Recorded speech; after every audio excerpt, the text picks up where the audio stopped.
बहुत समय पहले की बात है। पहाड़ों के बीचों बीच एक घना जंगल था और उस जंगल के किनारे बसा था एक छोटा सा गांव जिसका नाम था नीलगढ़। यह गांव बहुत सुंदर था, लेकिन वहां के लोग हमेशा डरे रहते थे। डर का कारण था जंगल के अंदर बना एक पुराना और टूटा फूटा महल। लोगों का मानना था कि उस महल में एक जादूगरनी रहती है जो अजीब अजीब आवाजें निकालती है, और जो भी वहां जाता है वह कभी वापस नहीं आता। गांव के बुजुर्ग बताते थे कि बहुत साल पहले उस महल में एक परी भी रहती थी। उसका नाम था चंद्रिका। वह बहुत सुंदर, दयालु और शक्तिशाली परी थी। वह लोगों की मदद करती थी और उनके दुख दूर करती थी।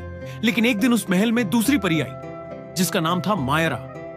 मायरा भी पहले चंद्रिका की तरह ही थी, सुंदर और प्यारी, पर फिर उसे अंधेरे जादू की लत लग गई। वह ताकतवर बनना चाहती थी, किसी भी कीमत पर। काले जादू का इस्तेमाल करना शुरू कर दिया और धीरे धीरे उसका दिल भी काला हो गया। चंद्रिका ने मायरा को बहुत समझाया, लेकिन मायरा ने उसकी एक न सुनी। उल्टा उसने चंद्रिका को धोखे से पकड़ लिया और जादू से एक कांच का पिंजरा बनाकर उसमें उसे कैद कर दिया। उस दिन से महल अंधकारमय हो गया और मायरा बन गई एक डरावनी जादूगरनी। अब वह गांव वालों को डराती थी और हर किसी को महल से दूर रहने की चेतावनी देती थी। कई साल बीत गए, गांव के लोग उस महल के पास तक नहीं जाते थे। लेकिन एक दिन गांव में एक 12 साल की लड़की आई जिसका नाम था गुनगुन। वह अपनी दादी के साथ गर्मियों की छुट्टियों में गांव घूमने आई थी। गुनगुन बहुत ही जिज्ञासु और साहसी लड़की थी। जब उसने गांव की पुरानी कहानियां सुनी तो उसके मन में उस महल को देखने की इच्छा जागी। उसकी दादी ने उसे मना किया, वह महल अच्छा नहीं है बेटा, वहां मत जाना। लेकिन गुनगुन का मन नहीं माना। अगले दिन वह अकेले ही महल की ओर चल पड़ी। जंगल का रास्ता सुनसान और डरावना था, लेकिन गुनगुन डरने वाली नहीं थी। रास्ते में उसे अजीब आवाजें सुनाई दी, जैसे कोई बुरी आत्मा फुसफुसा रही हो, पर वह आगे बढ़ती गई। महल के पास पहुंचते ही उसे बहुत पुरानी और रहस्यमयी हवा महसूस हुई। दरवाजे अपने आप खुले और जैसे ही वह अंदर गई, एक अजीब सी रोशनी चमकी।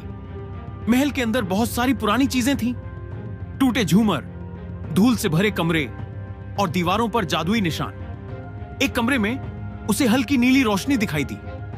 जब वह वहां पहुंची तो देखा कि एक सुंदर परी एक कांच के पिंजरे में बंद है। वह बहुत दुखी लग रही थी। गुनगुन ने पूछा, आप कौन हैं? परी ने कहा, मैं चंद्रिका हूं, इस महल की रक्षक थी, लेकिन अब कैद हूं। गुनगुन ने पूछा, आपको किसने बंद किया? परी ने धीरे से जवाब दिया, मायरा ने, जो अब इस महल की जादूगरनी बन चुकी है। अचानक से पूरे कमरे में अंधेरा छा गया। जादूगरनी मायरा वहां आ गई। उसकी आंखें लाल थीं, बाल हवा में उड़ रहे थे और वह गुस्से में चिल्लाई, कौन है ये बच्ची जो मेरी कैदी के पास पहुंच गई? गुनगुन डर तो गई, लेकिन उसने हिम्मत नहीं हारी। उसने चंद्रिका का हाथ पकड़ लिया और बोली, मैं इसे आजाद कराऊंगी।